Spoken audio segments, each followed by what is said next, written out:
Ok, estamos de regreso. A ver, tenemos aquí escrito el teorema que voy a usar, que otra vez es el teorema básico de integración sobre medidas productos.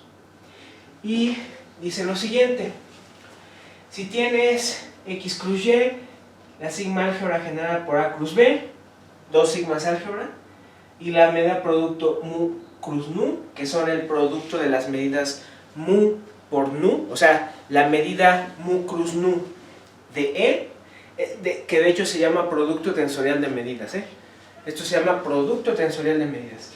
El producto tensorial de dos medidas se define como el producto de una por el producto de otra, ¿no? O sea, el producto tensorial de las dos medidas de un conjunto E, o de un conjunto E pero en Rn, digamos, es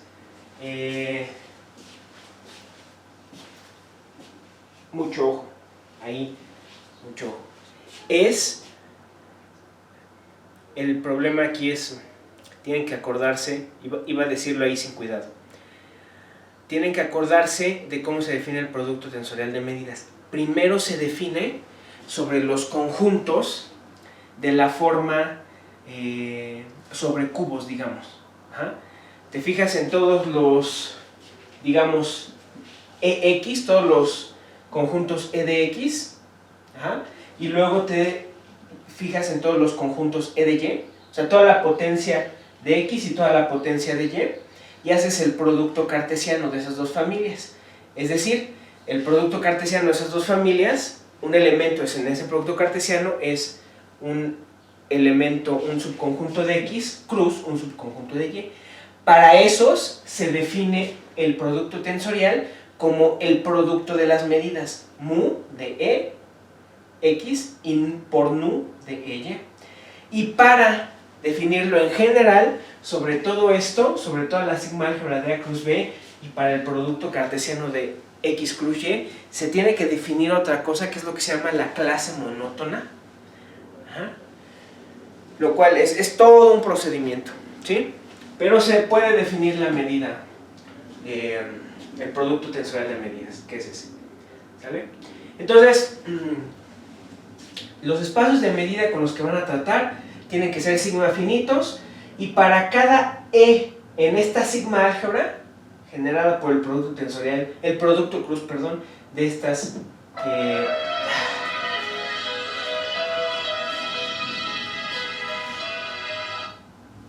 ahorita te hablo, estoy grabando. Va.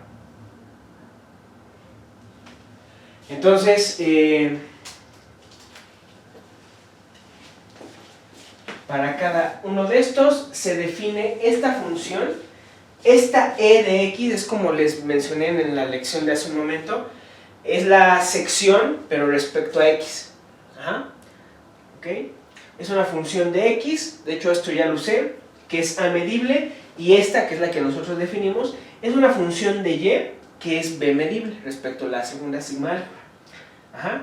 Y se cumple esta formulita, esta identidad, que a su vez es igual a esta. Entonces, ¿qué está significando esto? Fíjense, esto es una versión como primitiva del principio de Cavalieri, que el principio de Cavalieri también se puede probar, ajá, con medida. Pero, fíjense, esta es la gran ventaja de trabajar, se los menciono por si no lo vieron en el curso básico de integración, pero esta es la gran ventaja de trabajar con integración de Lebesgue, las secciones. Porque no hay que estar viendo si es de tipo 1, tipo 2, tipo 3, tipo 4, a ver cómo voy a aplicar Fubini, cómo voy a descomponer el conjunto y cómo voy a descomponer las integrales. Tienes aquí,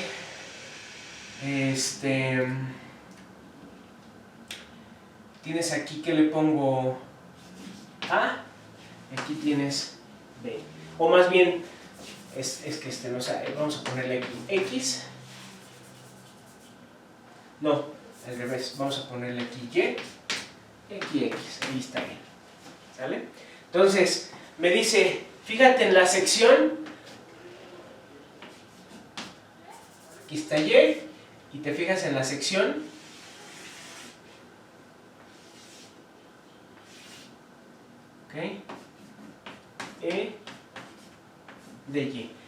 contenida en X. Ajá, es esto de acá. ¿Sale? Bueno, ¿qué me está diciendo esto? Te está diciendo, ahora, fija esto, piensa esto como una medida. ¿Okay? Esto es una medida, esto es un conjunto en X y tú puedes calcular su medida en esto. ¿Ah? Entonces puedes saber cuánto mide esto, sea cual sea el significado de tu medida. Piensa en la medida de Lebesgue, puedes medir el valor de esto, de esta sección transversal. Ajá. Y luego te dice, ahora varía en todo el espacio Y.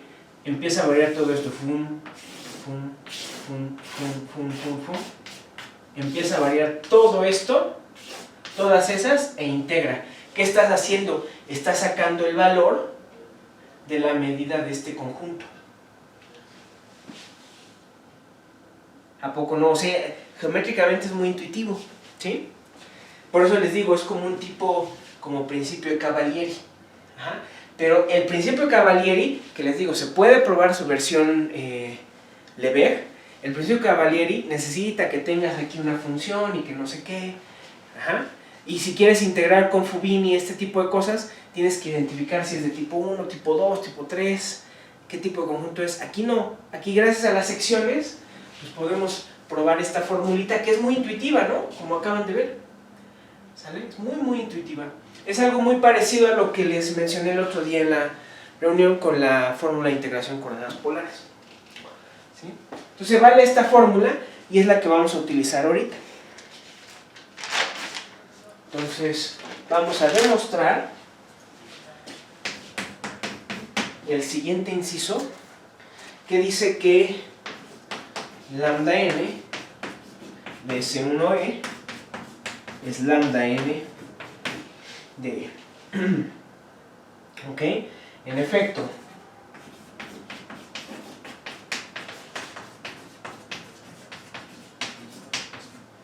tenemos que lambda n de S1e, esto es lambda n cruz lambda n menos 1 de S1e. Y es que fíjense que les estoy mencionando resultados de medida producto porque me encanta el tema. El teorema de Fubini-Tonelli y todos estos resultados no son nada más, nunca son, uno los usa como teoremas para hacer cálculos, que le permiten hacer cálculos rápidos, ¿no? Ahí voy a descomponer y voy a iterar las integrales y voy a hacer esto y voy a hacer lo otro. Son teoremas de representación porque me está diciendo, tú puedes representar la medida producto tensorial como producto de medidas a la hora de integrar. Estás descomponiendo la integración en todo el espacio a integraciones iteradas. Eso es el verdadero poder de Fubini-Tonelli, la representación que me está dando. ¿Okay?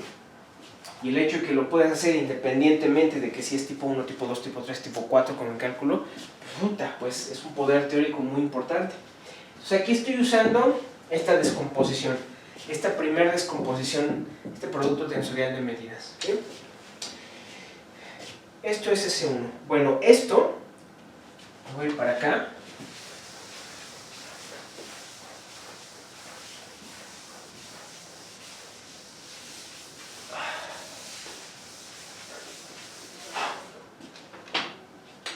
Esto de aquí es igual a la integral en Rn-1 de lambda, ¿okay?, de S1e de, o sea, la sección respecto de y de S1e, ¿okay?, respecto a lambda n-1 de y. ¿Qué estoy utilizando? Estoy utilizando este resultado, ¿sale? ¿Ok? Ese es el resultado que estamos usando. Bueno, fíjense que esto es la integral en Rn-1 de lambda de y, ¿ok?, respecto a lambda n-1 de y. ¿Por qué? Porque ya habíamos visto, ¿no?, que la sección de esto es esta, ¿sí o no? Pero también vimos que esto es la integral Rn-1 de lambda de E de Y respecto a lambda n-1 de Y.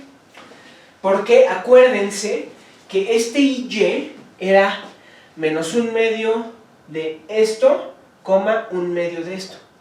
Ajá. Entonces, la medida de Lebesgue de esto es su longitud y por lo tanto es esta. Que es el extremo el extremo derecho menos el extremo izquierdo, pero eso es exactamente eso. ¿Sí? ¿Y esto qué es? Pues volvemos a aplicar esa formulita. Esto es lambda plus lambda n menos 1 del conjunto E. Y esto es igual lambda n de. Ahí está el resultado. ¿Sí? Luego, ya casi acabamos.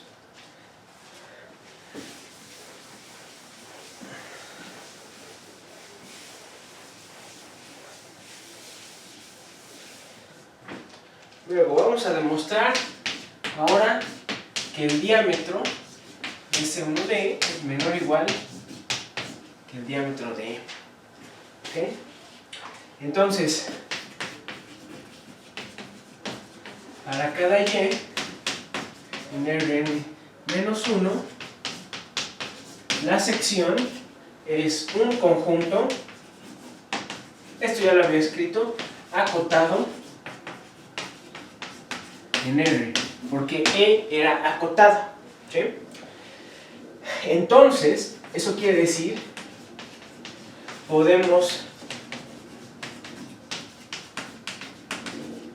definir el intervalo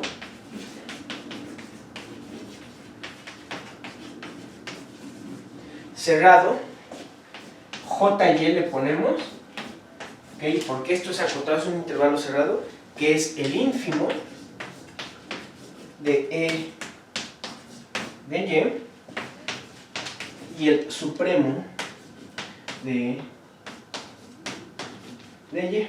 Y esto está contenido en R. ¿Sí? Ahora, como fíjense que con esta construcción la sección transversal pues está contenida en el intervalo JY, ¿no? Y 1, ¿okay? Recuerden 1, esto implica que lambda de JY, que es igual al supremo de la sección en Y menos el ínfimo de la sección en Y,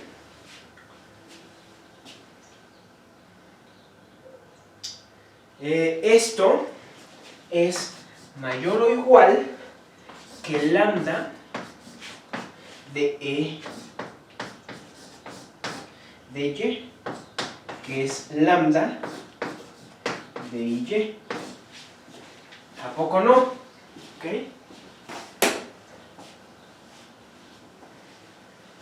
O sea, este está contenido en este, pues su medida también, ¿no? Su medida se aplica en monotonía. Lambda de Y es menor o igual que la lambda es menor o igual que lambda de JY, nada más que este, ya habíamos quedado, que es la medida de IY. ¿Sí?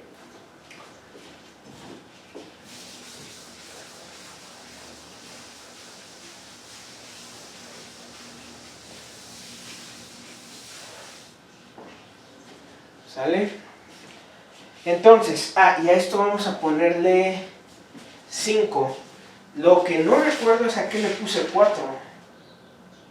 O igual y mi numeración está mal.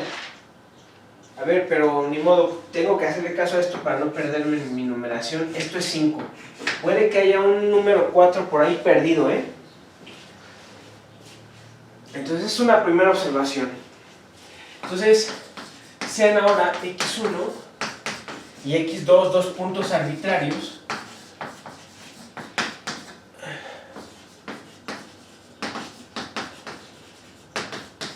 ¿Ok?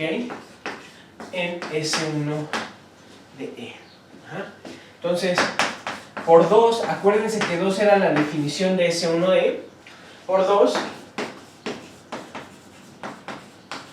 tenemos que x1 igual a S1, Y1, ¿ok? Donde tenemos que S1 está en I de Y1 y el Y1 está en la proyección de a fuerzas, ¿no? Y x2 es S2, Y2 y con la misma propiedad, ¿no? Con S2 que está en I de Y2 y Y2 que pertenece a la proyección de... Entonces ahora sean también C1 y C2 dos puntos, o más bien los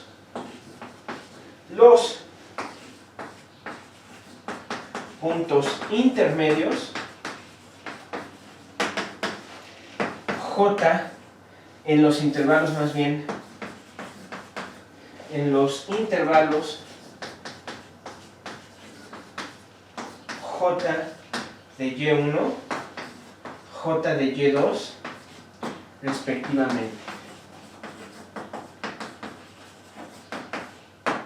Entonces por intermedios me refiero exactamente a intermedios, no nada más que estén ahí en algún lugar en el intervalo, sino que exactamente donde sea que estén su centro. Ajá. Respectivamente. Bueno, entonces tenemos la siguiente estimación. Tenemos que S1 menos S2, pues por triángulo esto es menor o igual que S1 más S2. Y fíjense que esto es menor o igual que un medio de lambda de E de Y1 más un medio de lambda de E de Y2. Eso de entrada, y eso es por esta observación y esta observación, ¿no? ¿Ok? Su valor absoluto de estas cosas debe cumplir, o sea, esta es menor o igual a esta y esta es menor o igual a esta. ¿Ok? Bueno, pero por 5 yo puedo dominar cada una de esas.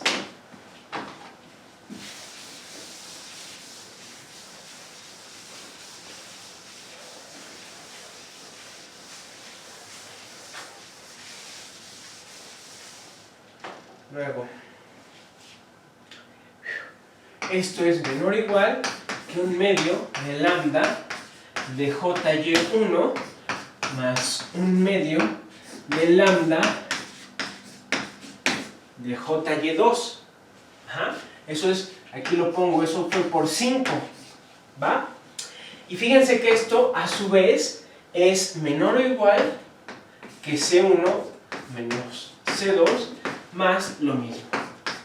Un medio de lambda de JY1 más un medio de lambda de JY2, ¿no? Esa desigualdad es trivial, pero fíjense que esto va a ser el módulo, el valor absoluto entre la diferencia T1 y T2. A esto le vamos a poner 6 y ojo, déjenme explicar esto.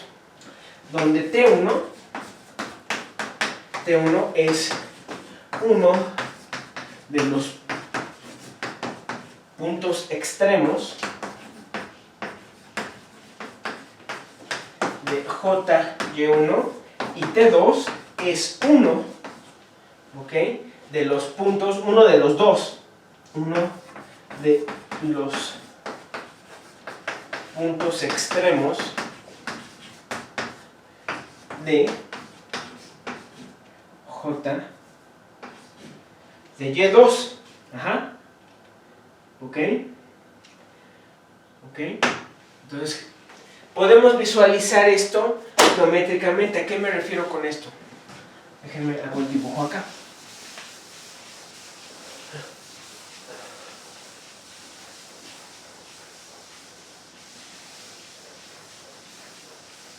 Fíjense. Pintan otra vez Rn menos 1 y R. Déjenme ver que esté bien la cámara.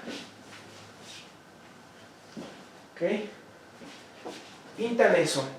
Bueno, si aquí está su conjunto E,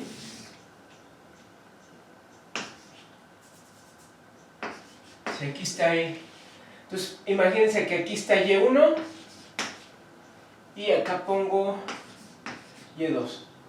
Ajá. Entonces quieren encontrar sus secciones transversales. Aquí está. Aquí está una de las secciones transversales, la respectiva Y1, y aquí está la respectiva Y2. ¿Estamos de acuerdo? Entonces, acuérdense cómo se define J de Y1. Te fijas en la sección transversal y te tomas el ínfimo de ella y lo cierras. O sea que la sección transversal incluso contiene el punto, independientemente de si él lo contiene o no. Esto es un intervalo cerrado. Esto es el JY. Esto es J de Y1. Ajá. Entonces cierran la sección transversal, es lo que estás haciendo. Y lo mismo acá.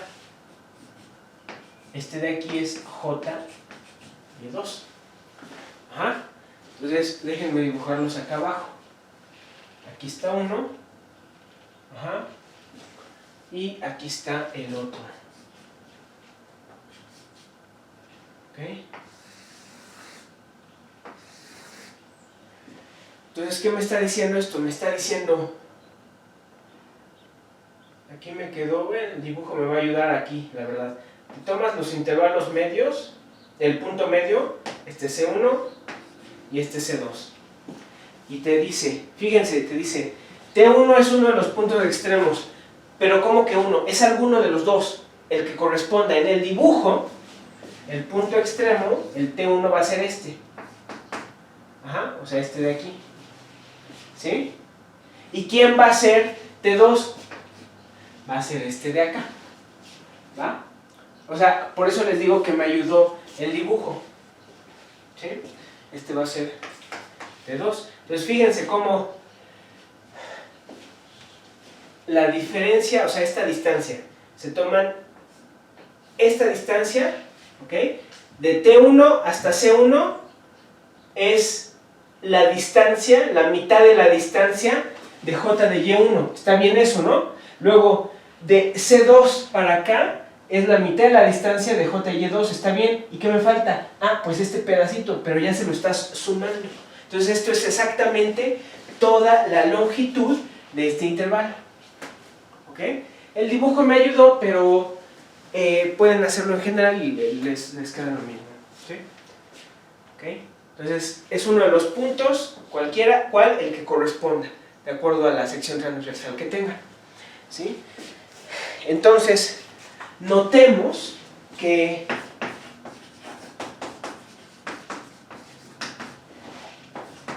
T1 y Y1,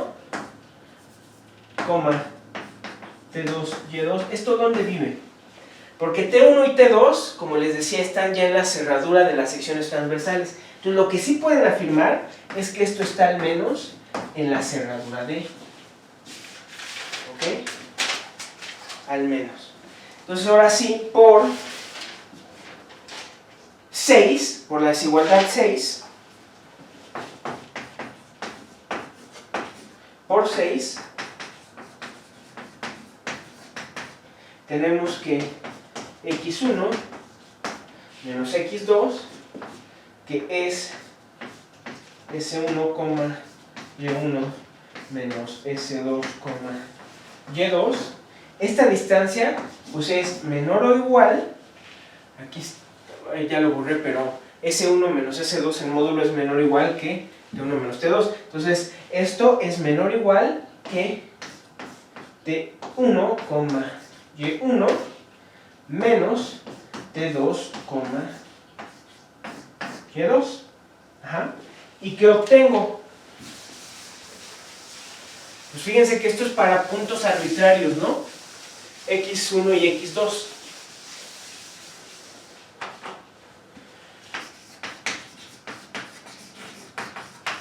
Como esto es válido para dos puntos arbitrarios X1 y X2 de S1 de E, concluimos,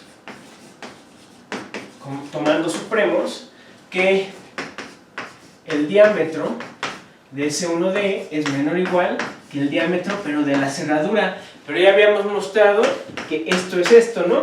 Es el diámetro de E. Y acabamos. Ajá. Ya nada más nos falta un paso. Es una prueba bastante larga. Como les dije, bastante técnica, como pueden ver. Ajá. Finalmente hay que probar la simetría respecto al otro hiperplano. Ajá. Pues finalmente,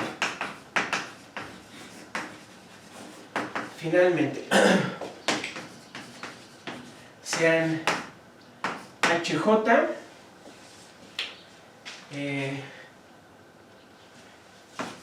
los hiperplanos que ya definí para J de 1 hasta N. Ya saben cuáles, ¿no? De alguna manera son como hiperplanos canónicos, ¿no? Porque están reflejando siempre fijando un eje, ¿no? ¿Sí? Ok. Bueno, pues supongamos que el conjunto E es simétrico, ¿ok? Respecto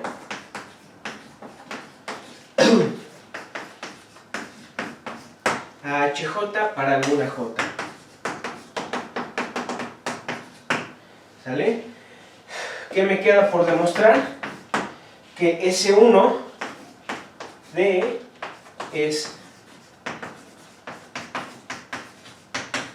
simétrico, ¿ok? Con respecto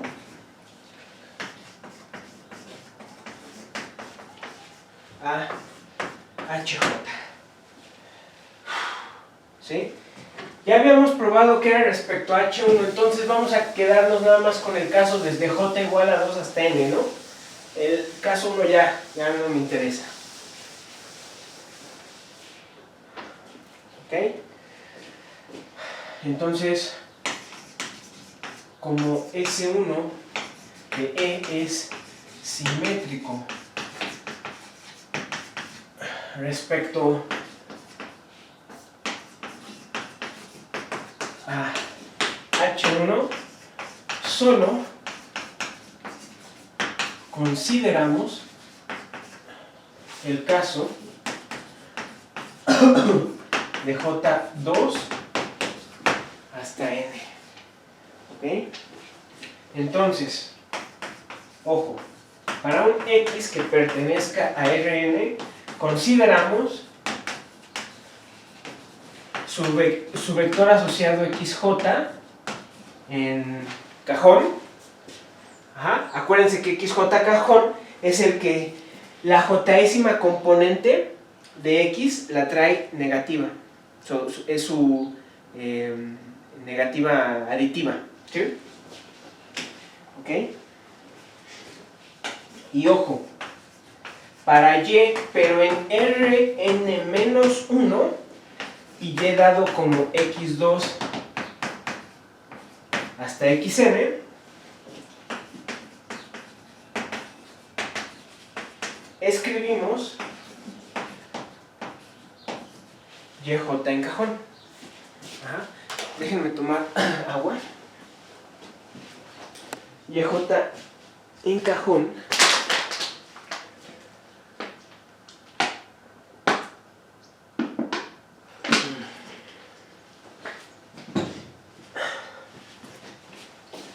Pero ojo, no es lo mismo, bueno, es lo mismo a fin de cuentas, pero ojo. Este es el punto, cuya j menos un ésima coordenada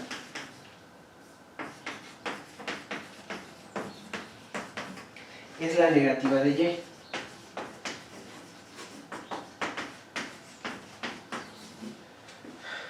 Es la negativa de la de y.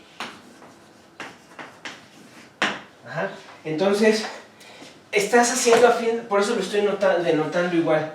Es que como este nada más tiene n-1 coordenadas, entonces si ustedes empiezan a contar la 1, la 2, la n-1, la j-1, es la j de todo el vector x, como tomando en cuenta x1. Por eso la volví a denotar a la j cajón. ¿Ok? Bueno, sea entonces x que pertenece a S1 de E. Entonces, x es S, y, ya saben que S debe estar en y debe estar en pi d, ¿sí?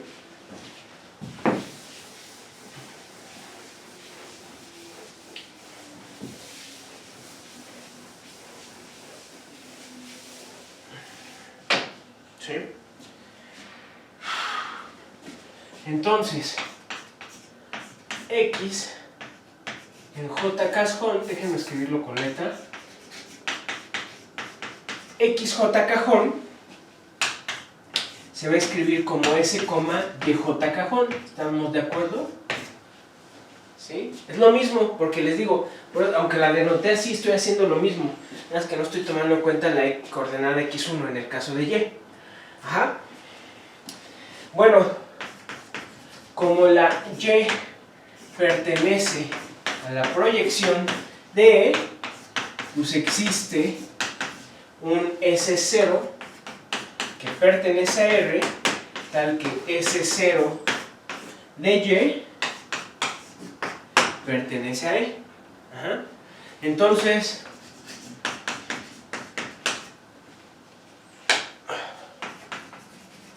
como E es simétrico respecto a HJ,